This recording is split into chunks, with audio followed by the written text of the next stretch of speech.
Okay, so hi and welcome to our interview section for today's show. We're here with Jamie and Kristian, who are our colleagues and friends. And as usual, we'll start by getting them to introduce themselves. So maybe Jamie, you want to go first? Sure. Hello, everybody. My name is Jamie Hakim. I'm a lecturer at King's College, and I do work on kind of queer cultures in different ways and questions of intimacy and care, often in relation to kind of digital media. Great, thank you. And Kristian? Yeah, hi. My name is Kristian Møller. I'm Danish, and I'm an assistant professor at Roskilde University near Copenhagen. And yeah, I've been researching, I'm a media and communications scholar, and I guess I've been approaching the question of queer intimacy mostly from the perspective of these issues. And then I've moved into the study of chemsex. That's sort of how I know Jamie and you guys. And yeah, recently I turned to the study of sort of intoxication and the intimacies in nightlife spaces. Amazing. Thank you so much. Thanks for coming on the show. We are really thrilled to have you. And today we're talking about masculinity, which is something that we've been kind of edging towards for a long time, probably since episode 1. But we've been kind of, we've really been trying to think, how to approach it. And I think, there is no, I guess, right or wrong way. So, but we know that you have taught about masculinity in your work, as well as kind of, probably in your life. So we just really thought it would be a great opportunity to have that conversation with you both. So the first question that we have for you is, when you think about masculinity in clubs, what is the first image that comes to your mind? And maybe we'll go with Kristian first. Yeah, I guess also be surrounded by Brits or Brit place people. I guess like the really drunk bloke, comes to mind. The man who is super drunk and really just like giving his all, really just sort of like a whirlwind of affect, and really takes up a lot of space, which can easily go wrong if for him and for, I guess, for the people around him. Like it's an overwhelmingly negative picture that pops up in my mind to begin with, for sure. Yep, can relate. Jamie, what about you? Yeah, that's interesting, Kristian. I was thinking more, I guess, in terms of queer clubs and the image that has. So I recently started doing a bit of research, as you guys know, around new types of queer nightlife cultures that have emerged in different places, particularly looking in London and Berlin. And I'm particularly been struck by the kind of discourse around the idea of the cis gay man, and what that particular kind of that image has come to represent in kind of contemporary queer discourse. So what that, particularly, I mean, other terms that are used to kind of, nuance what that is. It's like the G gay, the circuit gay, the muscle gay. So particular embodiments of masculinity within gay culture. So I've been spending some time thinking about that sort of masculinity. It's not a million miles away, actually, from what Kristian's describing. The figure, anyway, the archetype. So yeah, I suppose it's more that. I guess there's like different forms of animosity imagined when it comes to like the gay cis, guy in that research. I guess we'll get more into that. Yeah, and maybe that kind of links to our second question slightly, in terms of kind of coming up with these different maybe types of masculinity. You talked about the kind of, Kristian talked about the straight man, the drunk straight man. Jamie talked about the like cis gay man and potential kind of ways they're described. how do you kind of see interactions between like these different masculinities in nightlife settings? And I guess kind of thinking about that in terms of like dominant versus like subordinate masculinities, or, you know, that kind of thing. So, shall I go? Yeah. Oh, sorry. No, it's like, yeah.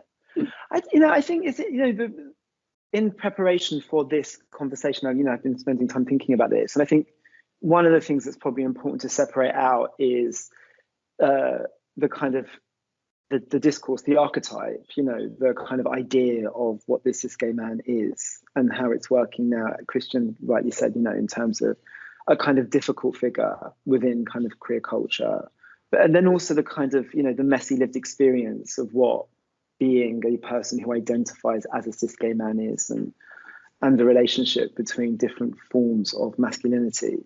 I mean, the thing that I've been thinking, and it kind of speaks to your question, Alex, is that, that archetype, the idea that the cis gay man dominates the space, that kind of takes up space from other kind of marginalized groups, that is kind of thoughtless, that is kind of unaware of their privilege and kind of uses that privilege in kind of ways that can be kind of minimum, at best irritating, at worst kind of even perhaps kind of dangerous actually in certain types of queer clubbing spaces. Like that, I think pretty much covers the kind of discourse around cis gay men in kind of clubbing at the moment.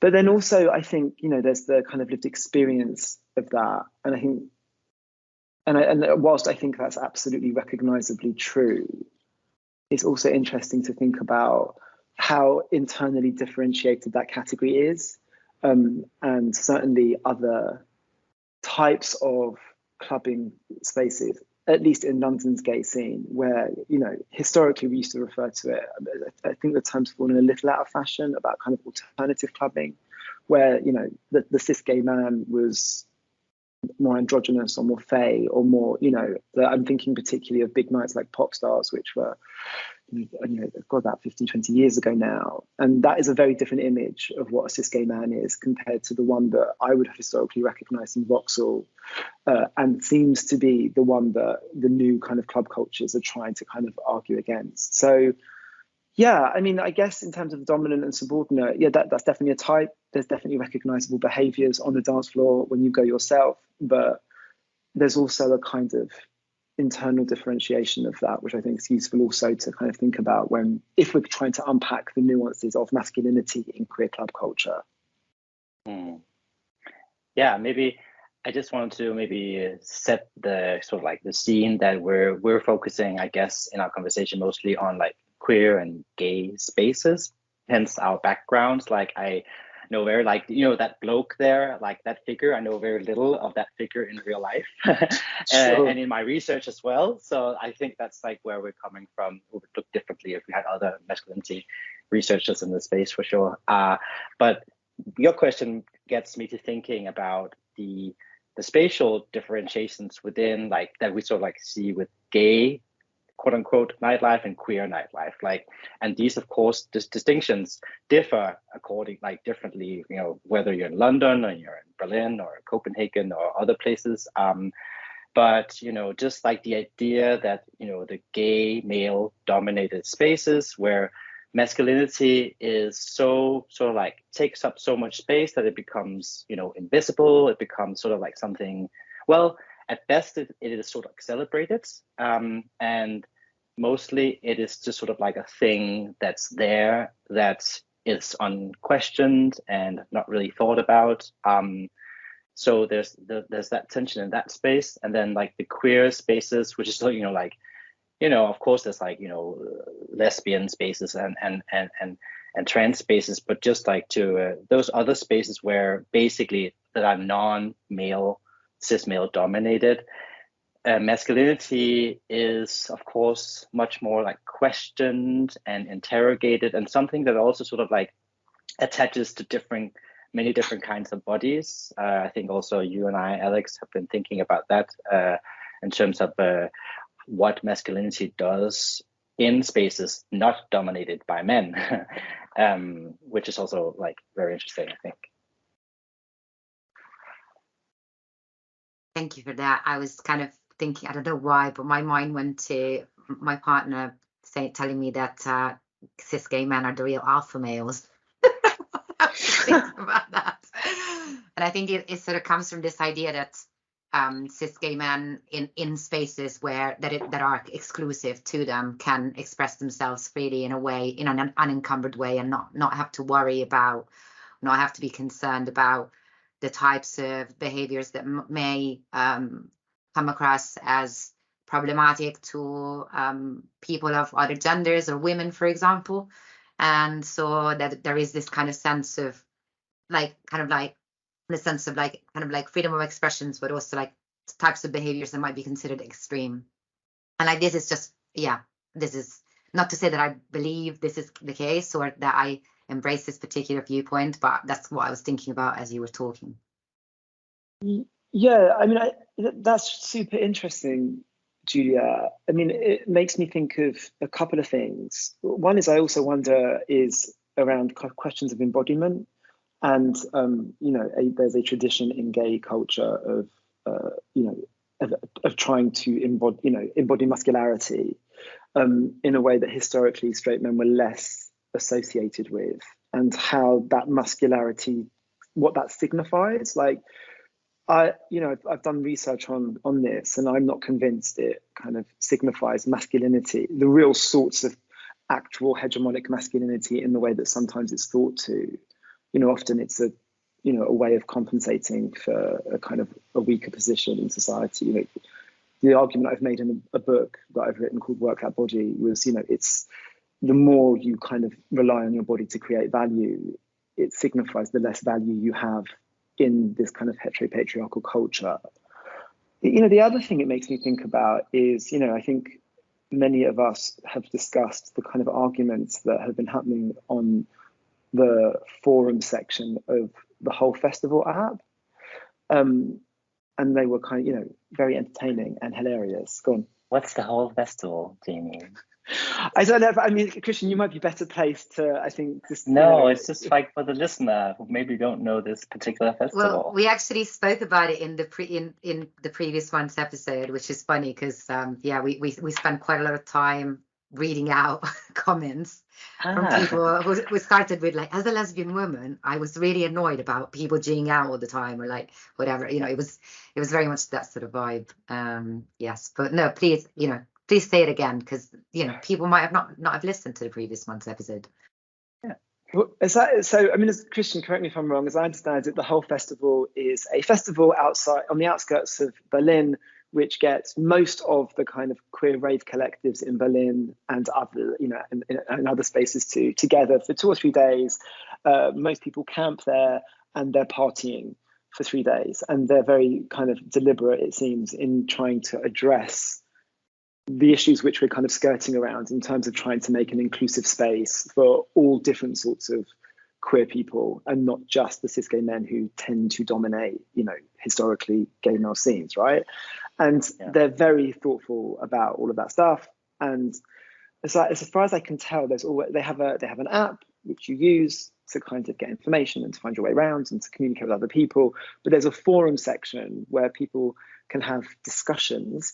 And as I understand it, every year it turns into a bit of a shit show because people just scream at each other. I mean, it makes for really interesting reading, but it's interesting to think about queer community when you read what queer community means, when you read how hostile some of that stuff is. And so going back to what we were saying, in terms of cis gay men being the real alpha males, I mean, certainly in the posts, which I don't know, in the discussion in general, again, this figure of the kind of swaggering cis gay man who just fucks whoever they want in whatever way they want, in whatever space they want to, is something that is, leveled at gay men by people who appear to identify as not cis gay men in the forums. And I think, sometimes defended by people who do identify as cis gay men, like this is what sexual freedom looks like as well. And for me, it does come across in a slightly swaggering and macho way. But the defense of it is, queer men, gay men have not been able to fuck people however they've wanted, without huge degrees of shame. Sometimes, not so much now, but historically, without being incarcerated or without. So there are some tensions around. For me, I'm interested in the tensions around what the figure of this alpha cis gay man is doing in this space. And I see the problems, but I'm not always convinced of the interpretations of those problems, I guess is what I'm trying to say. Yeah, and correct me if I'm wrong, Jamie. But I was thinking about that sort of like pushback to that figure, that really hedonistic, really free-ranging figure, has then been, I guess, criticized by others again. Where it's like, well, is this pushback coming from a place of that pulling everyone down, like away from a sort of liberatory position, just because these folks over here, these men over here, perform a form of liberation that is not accessible to others? Does that mean that it is per se like a problem, or is the problem of taking space, in that sort of modern language? Is that because there's a limited amount of space that we all need to share, or does this free roaming figure create space, for himself, and should that be celebrated? There's like that tension there, it seems to me. So yeah, from my perspective, I think that's a very accurate kind of description of the tensions around the place of cis gay men in kind of sexual cultures, in new queer clubbing spaces, and it seems unresolved at the moment to me. In the queer, I'm doing scare quotes, in the queer community, whatever that may be. Yeah, this is something we were talking about in relation to the whole app forum last week.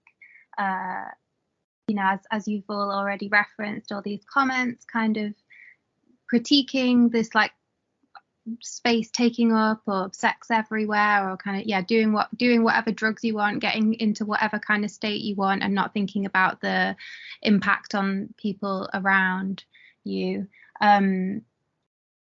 As like you said, kind of being leveled at this group of people, but then that tension of kind of the history of how we've got to this point, and I think especially in terms of conversations around these like sex spaces, playrooms or dark rooms or whatever they're being called in the whole festival. I think some of them were called like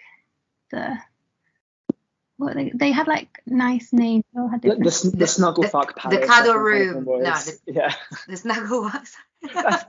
If I remember correctly, I think one of them was called the snuggle fuck palace. And the gentle genital forest. I looked at it quite recently. Yeah. Amazing. Yeah, because like there is. I do often hear like again within the queer community, or the people around me, and maybe I guess particularly from like younger clubbers, maybe this thing of like maybe like a kind of jealousy or envy or something of like not having the same kind of sexual infrastructures that cis gay men do to be able to have sex in that way, whether it's like apps like Grindr or like a history of cruising where sex can be sought out in that way. And it's almost like it's not fair that like we don't have that, or it's not fair that there's no equivalent, but with less attention to the reasons why that kind of emerged in the first place, like you talked about, Jamie, where gay men faced like really bad consequences for having sex, and so needed places to seek out sex that were anonymous or were hidden, that could go under the radar.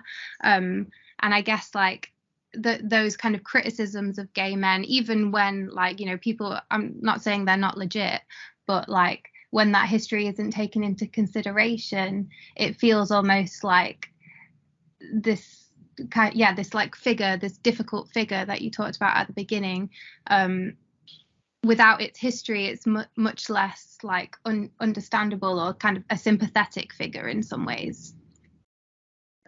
Yeah, it makes me think of like when you say, as your acquaintances talk about like, that it's unfair that they have this, like that they have this thing as like this on his like, and then it's like dehistoricized because of course like gay men haven't always had this. They got it, they took it, they created it, and so these spaces are built and they're maintained, and so of course this value is something that to of course be be envious of. Clearly, like it's something that is very nice, right? But I think it makes me think about the gay man then as this, this person who has all this stuff and he sits on top of it and like, just controls it in a way. And I think there's a push-pull there because of course there is a sort of passivity into just like entering into these spaces, it's there, you just like take it for granted. But of course, maybe it also reflects that there is an issue among gay men not being interested in seeking out other alliances, meetings between different gender constellations or sexual constellations. So there's sort of like I don't know if we can call it what's called sharing of resources. There might be like a lopsidedness there that your friends are reacting to, and that might be very real. But at the same time, it's also a little sort of like, well, shouldn't we all like build spaces that are friendly for sexual expression? Yeah, I mean, I completely agree, Kristian. And I think to add to both of what you said is that I think sometimes in these discussions there's a kind of conflation between, not full consideration of structural forces, or confusing kind of structural reasons for things and kind of attributing them to individuals and kind of blaming kind of individuals, as it were. I mean, so slightly different. I was thinking about this recently. There's a reason. The reason that Old Compton Street in London is all gay men isn't because gay men are trying to fuck over everybody else. It's because going back to kind of public sphere theory, there's a gendering of public space and has been, for centuries, and men, women have not been able to move in public space in safe ways, in ways that men can, and the gay men who can kind of pass. I mean, things are different now, but historically, the gay men that could pass as not gay could walk around in public space and go into public toilets and end up, there's also kind of, the way we're socialized into different sorts of sexual expression because of the way, the genders we've been brought up in.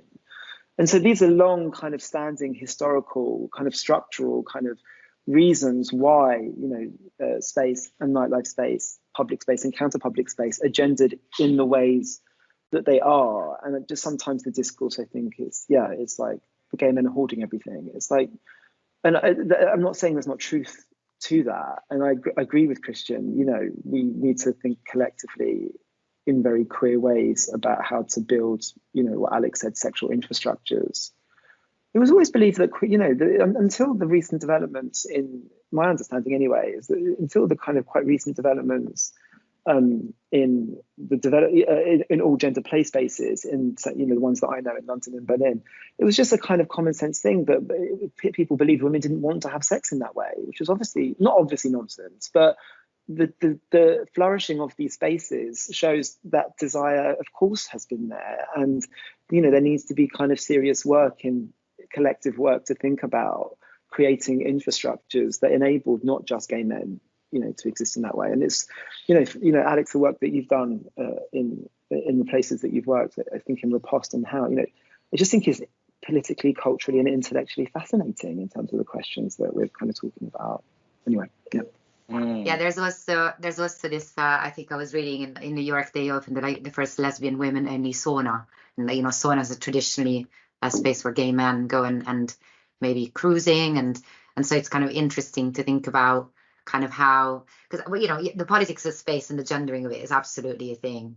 And the other thing I was thinking about as you were talking was also that there's kind of two approaches that are connected to doing scare quotes again, identity politics, as you know, one that is like about scarcity. So like there's a, you know, once you get the space, that's my space, like I can't share it with anyone. It's a bit turfy, you know, it's a bit like, you know, some kinds of feminism like that. So and then the other one is much more about, you know, when marginalized communities are given spaces, then that should extend to all, is not just one, you know, one that should benefit. And yeah, I think those tensions are kind of undergird a lot of what the problems that we're having right now. I have like an anecdote from like the Danish nightlife, well, the queer nightlife in Copenhagen. I'm not sure where it's going, but it's about dark rooms. And so there's this major techno club that has a dark room, and it has like these dark room rules, which are, you know, very well defined. And one of the rules are that you do not go in there into the dark room alone.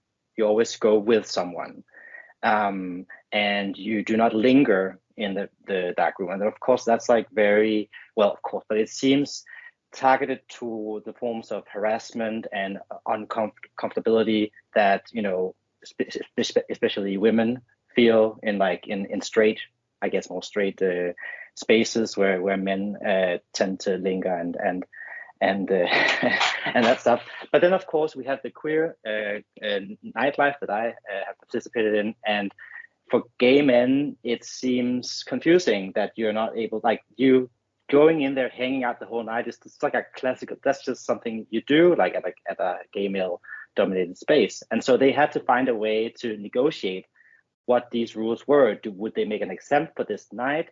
Would they, you know, create sort of like would they change the whole rule set? And I think they ended up just making exemptions for those nights. But I think it's just a very interesting way of making material, that these spaces are like, they're inclusive, but inclusivity also means that it brings difficulty in terms of navigating different forms of harm and pleasure related to different forms of different gender and different sexual relations.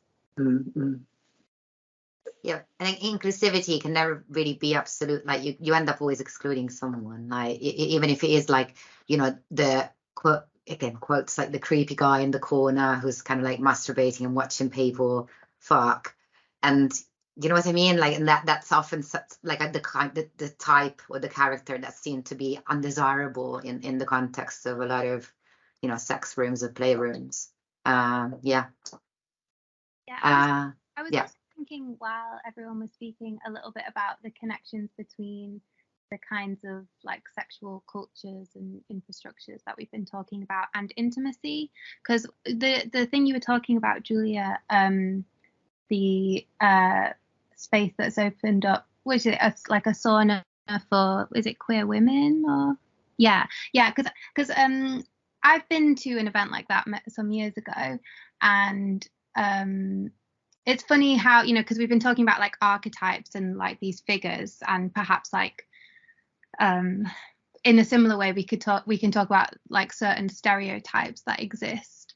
And you know, like when I went to this place, which was a sauna for queer women, there was like the sauna part, and then there was a bit for like tea and coffee and biscuits and stuff. And I ended up spending like 99% of my time there, which is like gets me onto the stereotype, which is like, you know, queer women are like, you know, people will often say like, you know, women just don't want to have sex like men do. Like they want to have sex that's more like intimate or this or that. And it was quite funny because like at that space, like even while I was with these like women I didn't know in this sauna, we were all kind of laughing together about how everyone was just like too polite to actually make a move on anyone. And kind of, some people did end up having sex, obviously, but like a lot of people didn't as well. But then the stereotype for like gay men is kind of like a lack of intimacy. So where like queer women are maybe like overburdened with like a desire for or like sex that involves intimacy, that's the kind of sex they have. Like the stereotype is in the reverse, the other way. But I thought this also connected to you know, Jamie was talking about like the kind of gap between like this figure of like the masculine man or masculine gay man or whatever, and then versus like lived experience of that. So I was kind of wondering if anyone had any thoughts about like the lived experience of masculinity and intimacy, like in nightlife spaces. That's a super interesting question. Yes, I would say that there is definitely a discourse in kind of gay media that the sort of sexual cultures that we're discussing, and I know everyone's kind of political background here, and obviously from what we're saying, you know, we think those are broadly positive spaces. That there is definitely a discourse that, you know, that those spaces are kind of devoid of intimacy, right? That it's not, intimacy is not the correct word.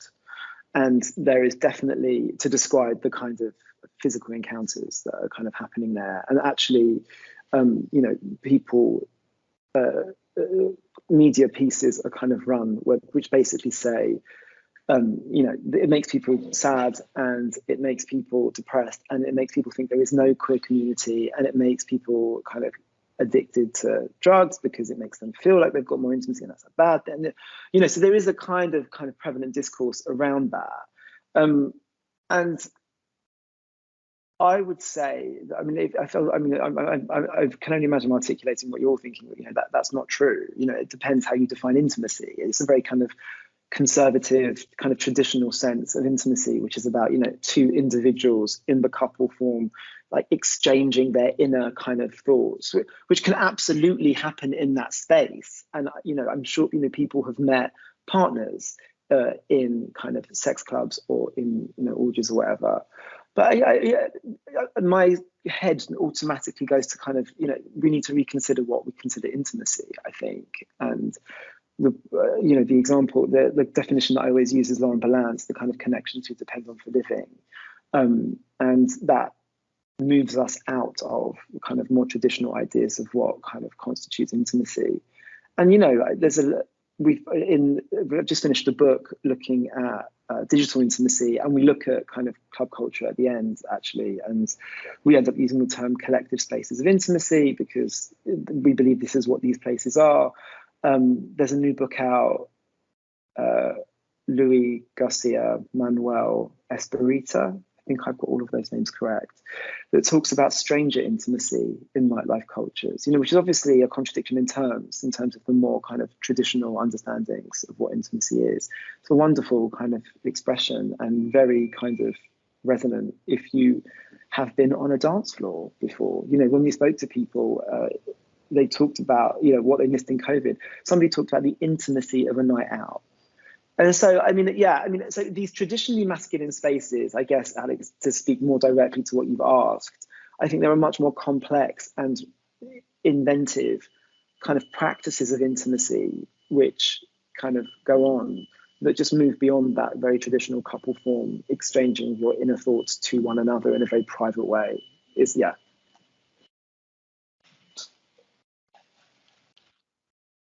You're on mute, Kristian. Sorry, you say it so well. I just wanted to maybe just go back to Alex's story there, where historically, not that I'm a historian, but you know, bathhouses have, you know, have changed over the years. Of course, different areas, different changes, but you know, the sort of like bathhouses being hubs for sociality and lingering, hanging out, and just like drinking that tea, having those biscuits was much more sort of like central to the gay male experience, whereas now this narrative and, you know, about bathhouses being much more focused on the actual sex has emerged, and so yeah, so just it's just good to see that historically, like it isn't just something that's always been like that. So I guess that ties into certain also material changes in the practice of gay sexuality. Yeah, and I just wanted to, I think it's really good to pull up the land, you know, in terms of intimacy being, you know, those, what you say, connections that you rely on. And of course, like rely on or depend on is such a big term. Do you depend on, you know, we talk about, for example, Tim Dean wrote this book on barebacking, you know, sex without condoms among gay men before PrEP, and how these cultures, he thought of them as cultures of care and intimacy, and kinship, even producing kinship, which was very provocative, because of course some other people would argue, well, these people then do contract the virus. Will they be able to rely on these kins on getting the food, getting the money they need to get the medication and so on? Maybe not, maybe. But maybe it also, there should be room for thinking about, as you say, as he said, stranger intimacies as valuable still, as something that we indeed need, without putting it onto that sort of like big requirement that it's supposed to sustain my life when shit hits the fan. Maybe there could be smaller values in that. Yeah, thank you for that. So much of what you said really resonated with what everybody within the People and Dance Floors project interviews talked about when they talked about dance floors and meeting people. And so much of it is about intimacy, that kind of like deep connection that people get with strangers. I guess strangers, people, people that I guess they can become intimate with very quickly. In part also through like the stimulation of drugs that enable people to lose that inhibition, that will then allow them to go deep with another person and trust them, I guess. So much of it is about, they were more guarded outside of those environments. And the other thing I was thinking about when you were talking about barebacking, I was like, I think we wrote something about buck chasing, and kind of how, so people were thinking about it in relation to kinship and family, and trying to create a community and to be in it together. And so that's controversial, actually, true for people. I guess like to go, I really love the fact that we got to intimacy. To go back to masculinity. I think I'm thinking, how do you can you reflect a little bit about how you experience your own masculinity? Can you get a bit personal, maybe? And maybe in relation to other masculinities or other expressions of identities, either within nightlife or outside.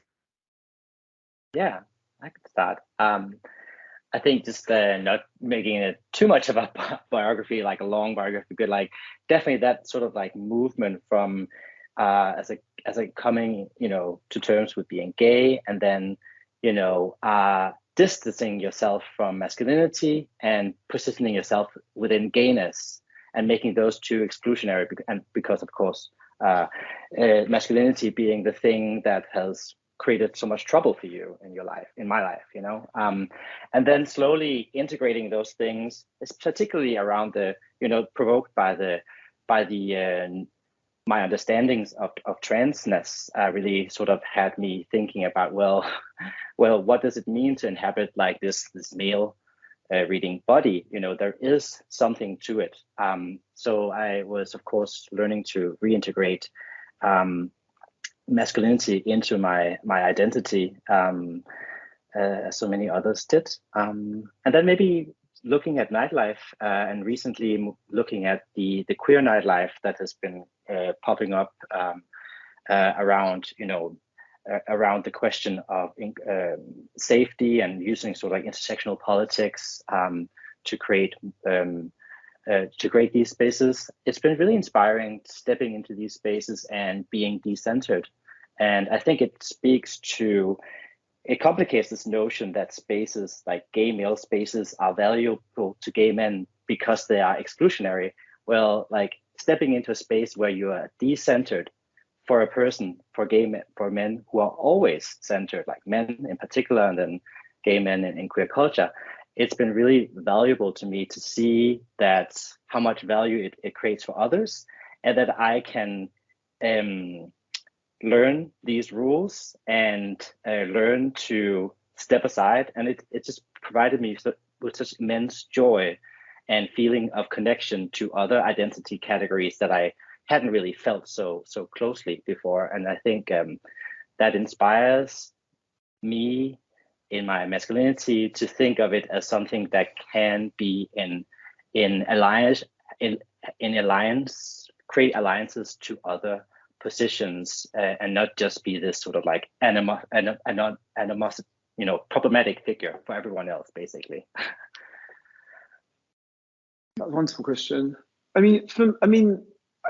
For me, I've always, whilst I've never had any question in my head that, using now contemporary language, that I'm a cis gay man, I've always felt disidentified from masculinity. I don't really know, and I don't particularly find it that, extreme expressions of masculinity, I don't particularly find that desirable, either sexually or in terms of kind of wanting to be around it. And I'm trying to think in terms of club culture, nightlife culture. So I'm slightly older now, and I started clubbing about 20 years ago. And so, although the questions around gender in queer nightlife culture are being articulated in very specific ways at the moment, but they're always present in queer culture to some degree. And I think I talked before, there is a tradition in London of alternative clubbing, and that quite kind of explicitly, positioned itself against a type of masculine clubbing. So going back to, when I started clubbing in the late 90s and early 2000s, Vauxhall ends up becoming the symbol of a type of masculine only space, which, muscles are celebrated, which is male only, has a kind of sexual energy, that kind of develops into XXL and the various dramas around XXL. And I know roast now happens. I think they've tried to be a bit better around that stuff, but the imagery anyway on social media, there is a type of gay clubbing. But at the same time in London, there was always spaces that were mixed. Now, if I reflect back on it, I can't say that it wasn't dominated by cis gay men, but they were mixed, and that was important for me anyway. I had no desire. I didn't like the music in Vauxhall. I certainly didn't want to stand in a space with just men. Like, what the fuck? That's just it. Why? That's just idiotic. Sex spaces is different, and I think the new conversations around, who's all gender play spaces has kind of challenged my understanding of, being a cis gay man and being socialized in certain types of sexual sociability. But in terms of being on the dance floor, a dance floor should never have just one type of person on it. That is the absolute opposite of what the politics of dance floors are about. And so the best example that I can use to illustrate that is that when Ducky, which was a very famous alternative nightlife space in the Royal Vauxhall Tavern that started in the late 90s, its launching statement, if I remember correctly, because it's in Vauxhall, it's opposite those archways where those kinds of very masculine spaces are. I'm not going to remember exactly what the word was, but it's like, what's happening over there is fucking shit. It's awful. The music is awful. The cultures of masculinity is awful. Come here. This is a queer space. This is where, men are like fae, and this is where you can dance with women and all sorts of other kind of gender expressions. And, it had incorporated performance, which famously, the Divine David was the person whose whole thing was about questioning kind of gender. And that before these nights we are talking about now, there has always been traditions of critical nightlife spaces which have been critical of masculinity. And I massively identify with those spaces. And the newer iterations of what's happening now, I think it's important to understand them within that history, even though they're doing quite specific things in quite specific ways. That was great. I felt like a proper lesson there. I didn't know anything about. It's great, honestly. I was just like I touched the screen. So we've been going for a while, but I feel like we should ask one last question because it's just been so fascinating. So if you don't mind, staying for a bit longer, we would love for you to talk a little bit about chemsex, just a little bit. And what would you like us to I think mainly kind of how you engage with chemsex in your research and how you think masculinity features there, because I think Yeah, as you mentioned, you talk about the dance floor as like a queer, critical, diverse space, and that's what you like about dance floors, and that's in your statement just now. But then you talked about sex spaces like as different, perhaps kind of maybe you can elaborate on that, Jamie, and or just talk about chemsex in your research, or just. Well, I should preface this. Both me and Kristian have worked on chemsex for a while now. We co-edited a special issue called Critical Chemsex Studies. So just so people know. And yeah, I mean, it's interesting. I often get asked to talk about masculinity, and I have to say that I don't really care about masculinity as a concept. From my description before, I'm interested in. Sorry, Kristian, you were about to say something. No, it's just I'm just oh yes, you said it. Yeah, please go on. It's just there's a certain freedom, to what you can see. So much of masculinity studies just ends up rehashing old arguments about hegemonic So this is a bit academic for the listeners that aren't listening to this, And I just think there are so many more Yes, I mean, I'm interested in queer men's cultures of intimacy because I'm a queer man, and there are particular norms around and particular practices and particular spaces in which it happens. And so there's a definite thing that I'm interested in, but I've never really looked at masculinity in those spaces. The stuff around chemsex, was what was my chemsex research about? I mean, it was really about questions of desire, and how desire is shaped by particular material conditions, and what forms it takes, and so there is interesting work on masculinity. I mean, João Florencio's book and is about masculinity. He doesn't look at chemsex per se. He looks at all sorts of different kind of group sexual cultures in which drugs might play a role. And I think his work is very interesting on what he would talk about the kind of penetrability of the body, right? And so this is the borders being passable or crossable, and that contemporary masculinity is basically defined by the fact it cannot be penetrated. And he looks at pig sex cultures, which are all about the kind of repeated, lustful, over, ecstatic penetration of the male body. And his argument in that book is that, it's a reinvention of masculinity in these cultures. So that's interesting. But sorry, question again. Right, yeah, because with hegemonic masculinity just looming large over everything we do, it so quickly become reduced to, is this thing that we see as masculine in chemsex, for example, is this just another reproduction of this hegemonic masculinity? Do we see it establishing itself here again, or is it this does it produce other forms of lived experience that can be deemed masculine? And I'm not interested in it. It's just such a difficult theoretical terrain to navigate while saying something interesting.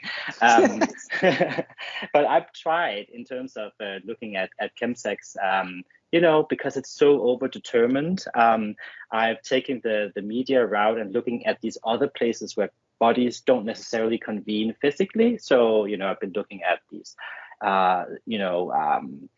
Zoom-mediated meetings among gay men having chemsex, in that they use these drugs and they have these sexual engagements, but also looking at porn and looking at how chemsex operates in porn, both aesthetically. But recently, and right now, I'm writing on how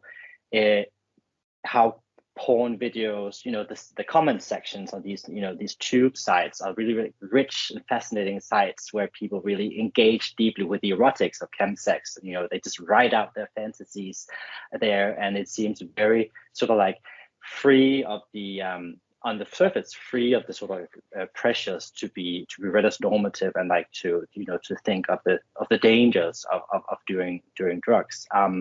But I'm reflecting on how these, what I call these digital drug effects, how they emerge in these narratives where people really write these really long descriptions of their fantasies, and how those narratives of drug effects are integrated into established scripts of masculinity, whether that be, the sort of top-bottom relationships, like the more so like BDSM relationships of control, or even if it's about straightness being something that is, here we have a straight guy, but him using drugs makes him available for gay sex, and really reflecting on whether or not these drugs sort of create a larger network of sexual experience that is so much more than the notion of hegemonic masculinity.